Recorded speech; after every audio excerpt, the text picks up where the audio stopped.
سورہ یونس کی آیت نمبر 61 سورہ یونس کا 7واں رکوع اور 11ویں پارے کا 12واں رکوع۔ اللہ رب العالمین نے ارشاد فرمایا وما تکون فی شأن وما تتلو منہ من قرآن، اور تم کسی کام میں ہو اور اس کی طرف سے کچھ قرآن پڑھو، ولا تعملون من عمل، اور تم لوگ کوئی کام کرو، الا کننا علیکم شہودا، ہم تم پر گواہ ہوتے ہیں، اذ تفیدون فیہ، جب تم اس کو شروع کرتے ہو۔ یعنی اے محبوب صلی اللہ علیہ وآلہ وسلم، آپ کسی کام میں ہوں اور اللہ کی طرف سے کچھ قرآن پڑھیں، اور اے مسلمانوں تم کوئی کام کرو، ہم تم پر گواہ ہوتے ہیں جب تم اس کو شروع کرتے ہو۔ یعنی ایک مسلمان کو چاہیے کہ وہ جب بھی کام کرے تو اچھا کام کرے، اور اسے اس کی پرواہ نہ ہو کہ لوگ دیکھیں، بس اس بات کی خوشی ہونی چاہیے کہ میرا رب دیکھ رہا ہے اور وہ مجھے اس کا صلہ دے گا۔ وَمَا يَعْزُبُ عَن رَّبِّكَ مِن مِّثْقَالِ ذَرَّةٍ فِي الْأَرْضِ وَلَا فِي السَّمَاءِ، اور تمہارے رب سے ذرہ بھر کوئی چیز غائب نہیں، زمین میں نہ آسمان میں، ولا اصغر من ذلك ولا اکبر الا فی کتاب مبین، اور نہ اس سے چھوٹی اور نہ اس سے بڑی کوئی چیز نہیں جو ایک روشن کتاب میں نہ ہو۔ وما یعزب عن ربک، تمہارے رب سے غائب نہیں، من مثقال ذرہ، ایک ذرے کے برابر بھی کوئی چیز، فی الارض زمین میں، ولا فی السماء اور نہ ہی آسمانوں میں، ولا اصغر من ذالک اور نہ اس ایک ذرے سے چھوٹی کوئی چیز، ولا اکبر اور نہ ہی اس سے کوئی بڑی چیز، الا فی کتاب مبین، مگر یہ ساری چیزیں روشن کتاب میں لکھی ہوئی ہیں، موجود ہیں۔ کتاب مبین سے مراد لوح محفوظ ہے۔ الا سن لو، ان اولیاء اللہ لا خوف علیہم ولا هم یحزنون، بے شک اللہ کے ولیوں پر نہ کچھ خوف ہے نہ کچھ غم۔ الذین آمنوا وکانوا یتقون، وہ جو ایمان لائے اور پرہیزگاری کرتے ہیں۔ لہم البشری فی الحیات الدنیا، انہیں خوشخبری ہے دنیا کی زندگی میں، وفی الآخرہ اور آخرت میں، لا تبدیل لکلمات اللہ، اللہ کی باتیں بدل نہیں سکتی، ذالک هو الفوز العظیم، یہی بڑی کامیابی ہے۔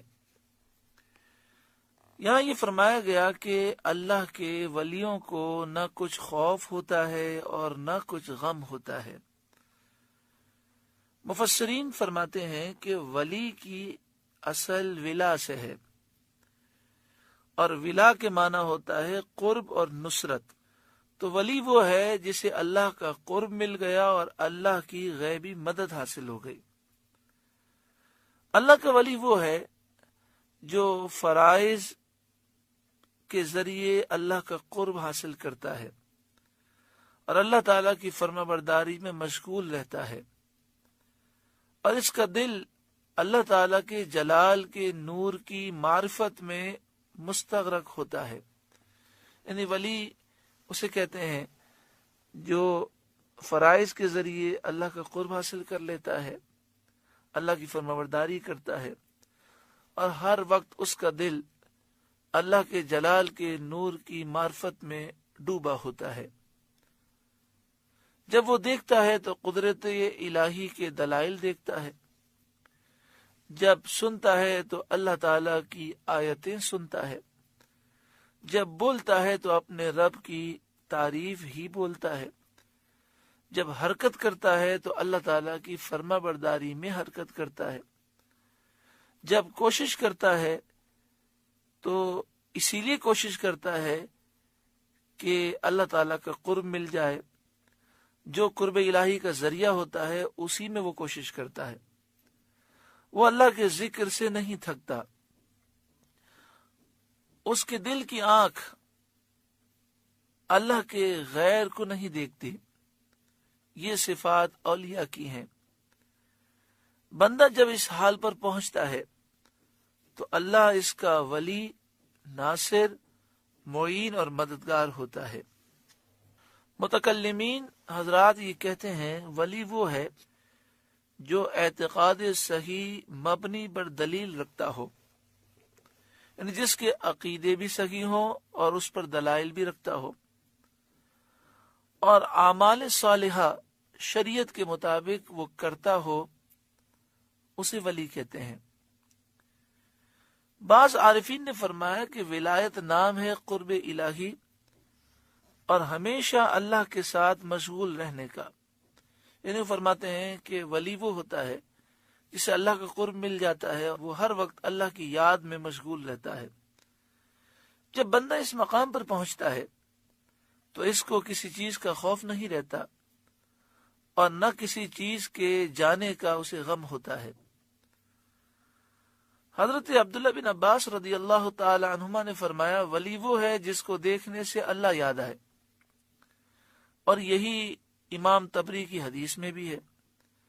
حضرت ابن زید نے کہا کہ ولی وہی ہے جس میں وہ صفت ہو جو اس آیت میں مذکور ہے، الذین آمنوا وکانوا یتقون، یعنی ولی ایمان اور تقوی کا جامع ہوتا ہے۔ ولی کا عقیدہ درست ہو، ولی وہ ہوتا ہے جس کا عقیدہ درست ہوتا ہے اور وہ متقی اور پرہیزگار ہوتا ہے۔ بعض علماء نے فرمایا کہ ولی وہ ہیں جو خالص اللہ کے لیے محبت کریں۔ اولیاء کی یہ صفات احادیث کثیرہ میں موجود ہیں۔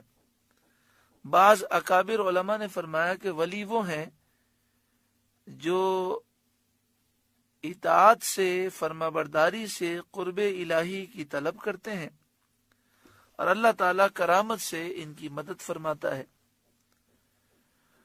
وہ جن کی ہدایت کا برہان کے ساتھ اللہ کفیل ہے، اور وہ اس کا حق بندگی ادا کرنے اور اس کی مخلوق پر رحم کرنے کے لیے اپنے آپ کو جنہوں نے وقف کر دیا۔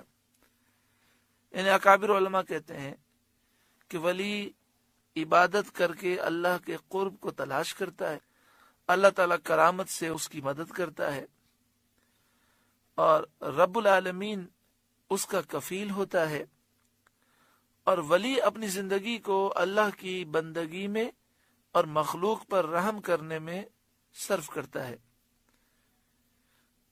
حضرت صدر الافاضل مولانا نعیم الدین مراد آبادی علیہ رحمہ یہ ساری باتیں لکھ کر فرماتے ہیں یہ معانی اور عبارات اگرچہ جدا گانا ہیں، یعنی باتیں مختلف ہیں، لیکن ان میں اختلاف کچھ بھی نہیں ہے، کیونکہ ہر ایک عبارت میں ولی کی ایک ایک صفت بیان کر دی گئی جسے اللہ تعالیٰ کا قرب حاصل ہوتا ہے۔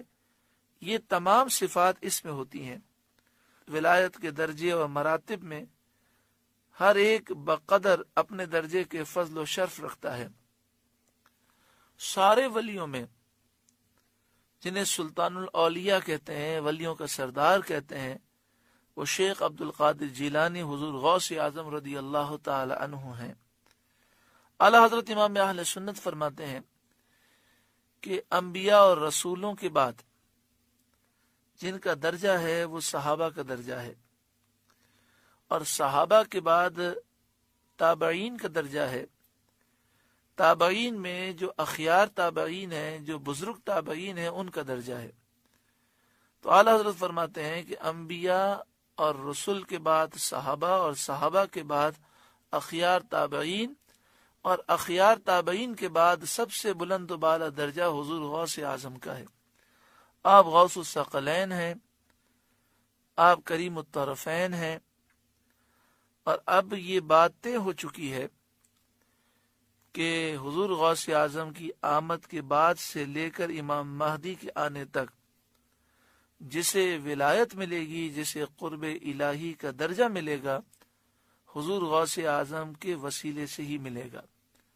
حضور غوث اعظم اللہ رب العالمین کا فضل اور اس کے محبوب کی رحمت پہنچانے کا وسیلہ اعظم ہے۔